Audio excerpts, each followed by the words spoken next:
इस बार हम Beaufort north Carolina आए हैं, जहां हम ब्लैक बियर्ड और उसके कर्मी दल की मिथों की जांच पड़ताल करने वाले हैं। हमने अमेरिकन सैवेज के इतिहास में इस तरह की खुदाई पहले कभी नहीं की।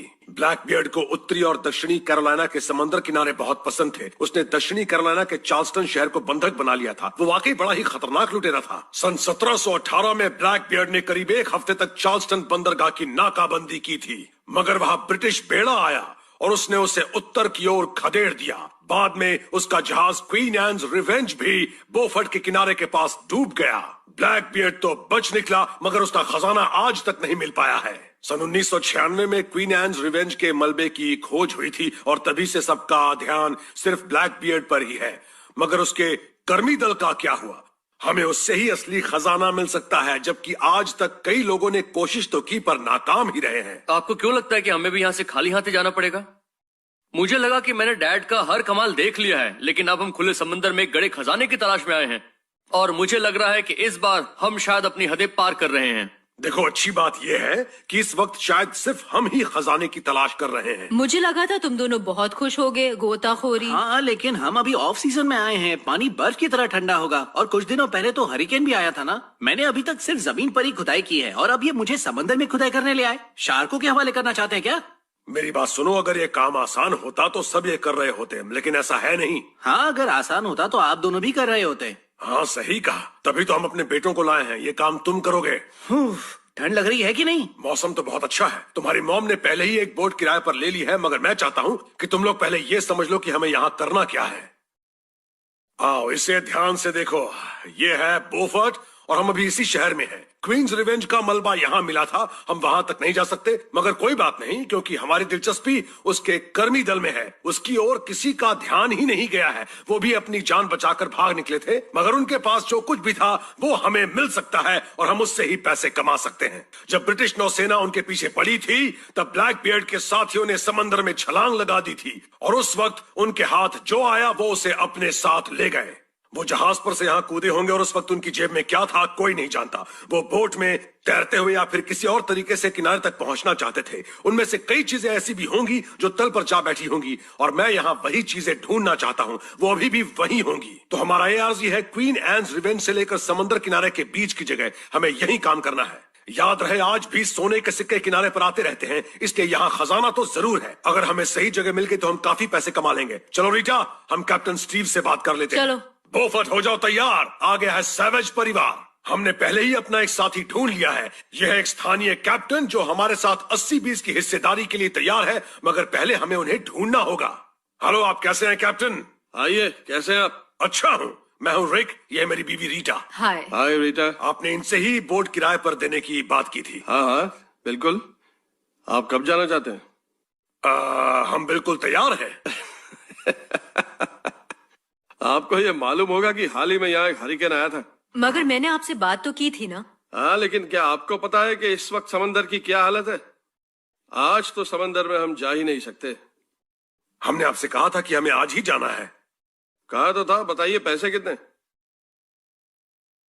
आपके पास $6 लाख है। उतनी ही कीमत है इस बोट की। इसका मतलब है कि हम आज नहीं जा सकते। आज ही नहीं, आप ये पूरा हफ्ता समंदर में नहीं जा सकते। अच्छा, कमाल है। ये क्या हो रहा है? बिना कैप्टन और बोट के हमारा काम तो शुरू होने के पहले ही खत्म हो गया।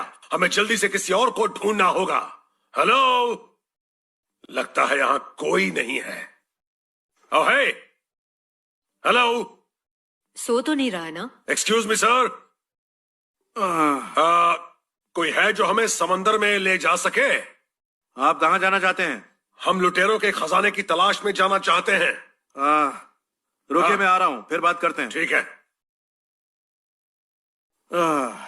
आपको मालूम है कि खजाने की तलाश में आज तक कितने लोग आ चुके हैं? आप उनसे अलग क्या करने वाले हैं? हम एक प्लान के साथ आए हैं। आप बस ये बताइए कि आप हमें समंदर में ले जाने का कितना लेंगे? देखिए, मेरी बोट कम से कम $1,000 में जाएगी। $1,000 बहुत ज्यादा है। अच्छा, ये बताइए कि अगर हम आपको अपनी खोज में से 20% का हिस्सा दे दें तो? मैं वादों पर नहीं, नकद पर काम करता हूँ। मुझे लग रहा है कि आपको भी दूसरों की तरह रेत और सीपियां ही मिलेंगी। रेक, कोई फायदा नहीं है। अपने ऑफिस में बैठकर तो मैं रिक को पैसों के मामले में समझा लेती हूँ, मगर फील्ड में उसे समझा पाना बहुत मुश्किल है। नकद हमेशा खतरनाक होता है, मगर मुझे रिक पर यकीन है। अच्छा ठीक है, आप बताइए कि आप कितना चाहते हैं। अगर हम दे पाए तो ठीक है, वरना हम यहाँ से चले जाएंगे। मैं $600 से कम नहीं करूंगा। तो $600 नकद। चलिए ठीक है, आप निकलने की ठीक है, तैयारी मैं कीजिए। इसमें ईंधन भरवा लेता हूँ। यो हो, बन गई बात, हमें बोट मिल गई है। मगर बोट तो पहले ही मिल चुकी थी ना। उसकी छोड़ो, वो कहानी बाद में बताऊंगा। हमें एक कैप्टन मिल गया है जो हमें वहां ले जाने के लिए तैयार है। मैं इतने समय से ये सब कर रहा हूँ और न जाने कितने अजीबोगरीब लोगों से मिल चुका हूँ। अपने डैड के साथ काम करते हुए मैं काफी लोगों से मिलता हूँ। चलो तैयार हो जाओ। आ जाओ दोस्तों। ये आदमी तो मुझे शक्ल से ही बड़ा अजीब सा लग रहा है। हमें कैप्टन मिल गया है और अब हम अपने एआरसी की ओर जा रहे हैं, जो क्वीन एन्स रिवेंज के मलबे और किनारे के बीच की जगह है। यही वो इलाका है जहां कर्मी दल के लोग जहाज से कूदे होंगे और उनके पास जो भी होगा वो तल पर जमा होगा। हमें यहाँ से 17वीं सदी के हथियारों से लेकर स्पेन के डबलून्स तक मिल सकते हैं। ठीक है, ये देखिए, यही वो जगह है जहाँ आपको खजाना मिल सकता है। ठीक है, तैयार हो जाओ बच्चों, अपना मैग्नेटोमीटर निकालो। हमें समंदर में इसी जगह पर खजाने की तलाश करनी है। चलो शुरू हो जाओ। मैग्नेटोमीटर पानी के नीचे काम करने वाला मेटल डिटेक्टर होता है। वो काफी महंगा होता है, लेकिन समंदर में वही काम आता है। ये गया पानी में। इस बात का ध्यान रखना कि वो तल पर ना जाए। ठीक है, मुझे बताना कि मुझे कब रुकना है। मैग्नेटोमीटर पृथ्वी की मैग्नेटिक फील्ड के सहारे धातु की बनी चीजों का पता लगाता है। हम अपने एआरसी में हैं और यहाँ हर नया हिट जीपीएस डेटा बन रहा है, जिसे हम अपने नक्शे पर डाल रहे हैं। क्या खबर है बच्चों? एक और सिग्नल मिला है। इस जगह की तलाशी लेने के बाद हम उन जगहों पर खोज करेंगे जहां जहां से सिग्नल मिल रहे हैं। क्या ये क्या हो रहा है? अब क्या हुआ? निक देख लो, ये कहीं काम उसका नहीं कर रहा। प्लग ढीला नहीं हो गया है। प्लग तो ठीक है डैड। अब कुछ मगर नहीं दिख रहा। क्यों नहीं रहा है? मुझे क्या पता। ओवन, बोट रोक दो। शायद वो तल पर चला गया वो होगा। $1000 की मशीन है। वो तल पर कैसे जा सकती शायद है? चली गई है। कोई सिग्नल नहीं मिल रहा। ये क्या कह रहे हो? अब क्या वो सच हमारे में? किसी काम की नहीं, काम तमाम। जमीन पर खुदाई करते वक्त भी कई मुसीबतें खड़ी हो सकती हैं, और हम तो यहाँ समंदर में खुदाई करने आए हैं। हम बुरी तरह फंस चुके हैं। मशीन खराब होने की वजह से हमें $2000 का नुकसान हुआ है। ये शायद अमेरिकन सैवेज के इतिहास में सबसे महंगी डिग साबित होगी। मैग्नेटोमीटर खराब होने से पहले हमें सिर्फ 3 जगहों से सिग्नल मिल पाए थे। अब हमारे पास सिर्फ 3 ही मौके हैं। नीचे जाने के बाद तुम लोग हर जगह पर अच्छी तरह तलाश करना और जो भी मिले उसे बैग में भरकर ऊपर भेज देना। हम खींच लेंगे। ठीक है। वो बैग ऊपर भेजना। पानी में ठंड से मेरा बुरा हाल है और जी ने मुझे बैग भरने का काम दे दिया। वो खुद तो यहाँ से मिलने वाली चीजों को सिर्फ बांधने का ही काम करेगा। हमेशा फंसता मैं ही हूँ। सुनो, कोई बैग दिखा क्या? अभी तक तो नहीं। एक मिनट। कुछ दिखा? हाँ, बुलबुले दिख रहे हैं। इसका मतलब है कि बैग आने ही वाला है। बैग ही होगा ना रिक? हाँ, वो देखो। अरे वाह। बढ़िया, बहुत खूब। इतनी मुश्किलों के बाद अब जाकर कुछ नजर आना शुरू हुआ है। मजा आ मैंने गया। पकड़ लिया। क्या लाइए, बात मुझे दे है। दीजिए। ये भी वैसी ही चीज है जिससे हम रेसलिंग रिंग में रस्सियां कसते थे। ये एक टर्न बकल है। ओह, जहाज पर इससे जाल कसा जाता है। मैं इसे रख लेता हूँ। मुझे समंदर में कुछ भी फेंकना पसंद नहीं है। बस हो गया, अब कुछ भी नहीं ये है। क्या कह रहे हो? एक जोन में काम खत्म, वहां से कुछ नहीं मिला। अगर रेसलिंग के लिहाज से देखें तो हम चोक स्लैम हो गए हैं। दुआ करो कि आगे सब बेहतर हो। अभी हमें 2 और जगहों पर जांच करनी है। अच्छी बात है कि हमें यहाँ काफी सिग्नल मिल रहे हैं, मगर मुसीबत यह है कि यहाँ कुछ भी नहीं दिख रहा। दाईं ओर से बैग आ रहा है। हम ये नहीं जानते कि हम ऊपर खजाना भेज रहे हैं या कचरा। कुछ मिला क्या? हाँ, ये तो एक गैस ग्रिल या गैस ओवन का टुकड़ा लग रहा है। मुश्किल से $10 का है। मुझे लगा था कि हमें मैग्नेटोमीटर से दर्जनों जगहों पर हिट मिलेंगे। मैं जानता हूं कि ब्लैक बियर्ड के कर्मी दल के बारे में मेरी राय बिल्कुल सही है, लेकिन अगर मेरे बेटों को यहां से कुछ भी नहीं मिला तो हमारा ये मिशन पूरी तरह से डूब जाएगा।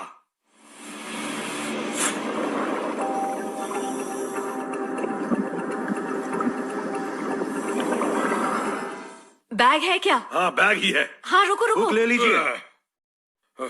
ये शायद उनमें से नहीं जो आप ढूंढ रहे हैं। ये तो एक पुरानी गरारी है। इसका कुछ नहीं मिलने वाला। अच्छी तरह से देख लिया? नहीं, मेरी ऑक्सीजन खत्म हो रही थी। अच्छा, हमने निक की सारी ऑक्सीजन बैगों पर खर्च कर दी। मैंने इस डिग के लिए कई साल तक रिसर्च की है और मैं इतनी जल्दी हार नहीं मानने वाला। मुझे मालूम है कि यही वो जगह है जहां कर्मी दल के लोगों ने छलांग लगाई होगी। है जी, तुम्हारे पास एक और होते के लायक ऑक्सीजन है? हाँ, इतनी तो है। ठीक है जी, अब फिर से नीचे जाएगा और हम उसकी ऑक्सीजन अब बैगों पर बर्बाद नहीं करेंगे। आगे का काम हम पुराने तरीके से करेंगे। ओवन, हाँ। आपके पास वो क्रैकपॉट है क्या? हाँ, ये रहा। अगर तुम्हें कुछ मिले तो इसमें डाल देना और रस्सी को झटका देना, मैं उसे बाहर खींच लूंगा। ठीक है। बहुत अच्छा कर रहे हो, मुझे तुमसे काफी उम्मीदें हैं बेटे। मुझे अकेले गोता लगाना पसंद नहीं। वहां मेरी मदद के लिए कोई नहीं होगा और निक भी नहीं होगा कि मैं उसे शार्क का चारा बना सकूं। मुझे ये भी नहीं मालूम कि मैं उसके अंदर क्या डालने वाला हूं, कि यहाँ बहुत कुछ है और मुझे अपना काम जल्दी से जल्दी करना है। ओह, ये देखो आ रहा है। कुछ मिला क्या? हाँ, काफी भारी है। आपको कुछ मिला क्या? हाँ, कुछ तो है। एक मदद करूं? मिनट, एक मिनट। नहीं, मैं अकेले ही उठा लूंगा। ये क्या है? तोप का गोला। ये एक बड़ी खोज है। ये 17वीं सदी के आखिरी और 18वीं सदी के शुरुआती दिनों का है। ये सामने वाले जहाज की लकड़ी में सुराख बना देते थे। ब्लैक बियर्ड ने शायद यहाँ इनका इस्तेमाल नहीं किया होगा, पर इनकी मदद से उसने अपनी लॉन्ग बोट को संतुलित बनाया होगा। इस तरह से किनारे की ओर जाते वक्त वो डूबने से बचे होंगे। चलो अब देखते हैं कि इसमें और क्या है। ये देखो, आओ खाना खाते हैं। ये वो प्लेट है जिसमें वो खाना खाते होंगे या इसमें खाना परोसा जाता होगा। कमाल की है। और ये देखो, प्यूटर गॉबलेट, इसमें ही वो रम या कुछ और पीते होंगे। हालांकि मैं ये साबित नहीं कर सकता कि ये चीजें ब्लैक बियर्ड की ही हैं, मगर ये उस काल की तो जरूर है। अगर सही कलेक्टर मिल जाए तो इनसे तगड़ी कमाई हो सकती है। ये क्या है? ये तो किसी गन के पुर्जे लग रहे हैं। ये उसका ट्रिगर गार्ड है और ये है उसका लॉक प्लेट। ये देखो जरा, ये तो शायद ब्लंडर बस है। क्या है ये? ब्लंडर बस, ये समुद्री लुटेरों की गन थी। वो अक्सर अपने जहाज पर ऐसी ही पिस्तौल रखते थे क्योंकि ये कम दूरी से घातक वार करती थी। ये हाथ में पकड़ी जाने वाली तोप थी। ब्लंडर बस असल में मजल लोडिंग फ्लिप लॉक पिस्तौल थी जो नाविकों और समुद्री लुटेरों दोनों की पहली पसंद थी। अब ये मत पूछे कि वो किसी इंसान की क्या हालत करती थी। अगर मैं क्वीन एन्स रिवेंज के कर्मी दल में होता तो मैं भी यकीनन यही गन लेकर भागता। ये है बड़ी कमाई। हम इतिहास के बहुत करीब हैं। हम उस नाविका लुटेरे के बाद ऐसे पहले इंसान हैं जिसने इसे हाथ लगाया है। अरे, आप लोग मुझे भूल गए क्या? यहाँ से क्या मिला? कमाल कर दिया बेटे, तुम्हें जैकपॉट मिला है। यहाँ कुछ और नहीं है, मगर एक और चीज लाया हूँ। पकड़ लिया। जी ने मुझे ऊपर आते वक्त ये दिया है, जरा देखो इसे। देखो ना। ओह वाह, बहुत सुंदर है। ये है क्या? ये दरअसल एक स्नफ बॉक्स है। आसपास के देशों से यहाँ तंबाकू आया था और यूरोप में लोग उसे बहुत पसंद करने लगे। पहले वो उसे पीते नहीं थे बल्कि उसका चूरा बनाकर सूंघते थे। ये बहुत अच्छी चीज है। बहुत बढ़िया। सुनो, ये आवाज सुन रहे हो? हाँ, शायद इसके अंदर पत्थर हो। एक मिनट। क्या है? अरे नहीं, ये तो ये असली है? हाँ, ये देखो, जेड, मानिक, ये सोना लग रहा है, पन्ना, और ये है हीरा। वाह, क्या बात है। Boom baby! क्या कर रहे हो रिक? वाह, मैं भले ही ज्यादा जोश में आ गया था, मगर सच कहूं तो ये हमारी आज तक की सबसे बड़ी खोज है। उन कीमती पत्थरों की वजह से एक बेहद खराब डिग बेहतरीन बन गई है। लोकल कलेक्टर हमें बोफर्ट में मिले उस खजाने की अच्छी कीमत दे सकते हैं, इसलिए मैं माइक के पास आया हूं जो समंदर से मिली चीजों के अच्छे जानकार हैं। दिखाइए जरा, आप क्या लाए हैं? ये देखिए, यह है कैनन बॉल। ये मस्तूल को तोड़ डालता था। इस तरह के गोलों का वार अच्छी खोज है। अरे वाह, एक प्यूटर गन। ये 18वीं सदी के आखिर की है। बढ़िया। इसके ऊपर चाकू के निशान भी हैं, देखिए। आप यहाँ बैठकर भी एक कल्पना कर सकते हैं कि लुटेरे इसमें खा रहे हैं। मुझे नहीं लगता उनके बीच कभी खाने को लेकर लड़ाई होती होगी। कुछ और भी है क्या? हाँ, कुछ और भी है। ये अलग अलग पुर्जों में है, इसलिए मैं यहाँ रख कर उन्हें अलग अलग दिखा देता हूँ। वाह, ये तो ब्लंडर बस की छोटी नाल है। बहुत अच्छी चीज है ये। अगर ये पूरी होती तो काफी चोट पहुंचा सकती थी। ये इस तरह की थी और नीचे एक फिंगर गार्ड था। और इसकी मूठ लकड़ी की हाँ, होगी। यहाँ लकड़ी लगी होगी। ये काफी हद तक पूरी है। बिल्कुल सही कहा। ये एक ऐसी चीज है जो कम ही नजर आती है। हाँ, इसके सामने तो बाकी की चीजें कुछ खास नहीं कही जा सकती। आप ये क्या लाए हैं? हाँ सर, मैं भी ऐसे ही चौंका था। एक हीरा, सोना और जेड का एक खूबसूरत टुकड़ा। एक नीलम भी है, बहुत बढ़िया। आप जो भी लाए हैं उनमें सबसे ज्यादा कीमती तो ये पत्थर ही है। इन सारी चीजों को देखने के बाद बताइए कि आपकी नजरों में इनकी क्या कीमत है। मैं आपको इन सब के लिए $3,500 दे सकता हूँ। तभी तो मैं भी कुछ पैसा कमा पाऊंगा। 3,500? इन पत्थरों की कीमत ही बाकी चीजों से 4 गुना ज्यादा है। आप तो मतलब आप कितना चाहते हैं? कम से कम $15,000 तो मिलने ही चाहिए। मैं 5 से ज्यादा नहीं दे सकता। अभी हम ब्लैक बियर्ड के इलाके में हैं। मुझे पूरा यकीन है कि यहाँ का कोई भी कलेक्टर इन चीजों के लिए मुंह मांगी कीमत देने से मना नहीं करेगा। देखिए, मुझे कम से कम $11,000 चाहिए। उससे कम में तो बात नहीं बनेगी। आप तो ब्लैक बियर्ड से भी बड़े लुटेरे हैं। जो कहना हो कह लीजिए। मैं 9,300 दे सकता हूँ। मैं आपकी इज्जत करता हूँ, पर आप मेरी बात मान लीजिए। 11,000 बिल्कुल ठीक है। मैं उससे कम नहीं कर सकता। मेरा बहुत पैसा खर्च हुआ है। मैं तो ये कहूंगा कि आप ये सौदा तय कर लीजिए ताकि बोफर्ट की चीज यहीं रह जाए। 11,000 में सौदा पक्का। आज से आप दुनिया में मेरे सबसे अच्छे दोस्त हैं। हमें बोफर्ट में बहुत बड़ा खजाना मिला है। कैप्टन ओवन को $600 देने और टूटे मैग्नेटोमीटर का $1,000 निकालने के बाद भी हमने सैवेज प्रॉफिट में $9,400 कमाए। मेरे ख्याल से ये जश्न है निक और जी के नाम। अच्छा सुनो, मुझे रेगिस्तान में एक जगह का पता लगा है। मैं वहाँ खुदाई करने के लिए 7 साल से इंतजार कर रहा हूँ। ये मजाक कर रहे हैं। चलो तैयार हो जाओ। इसी वक्त हाँ, सोचना क्या है, चलो। पानी में काम खत्म। कोई मुझे इस परिवार से बचा।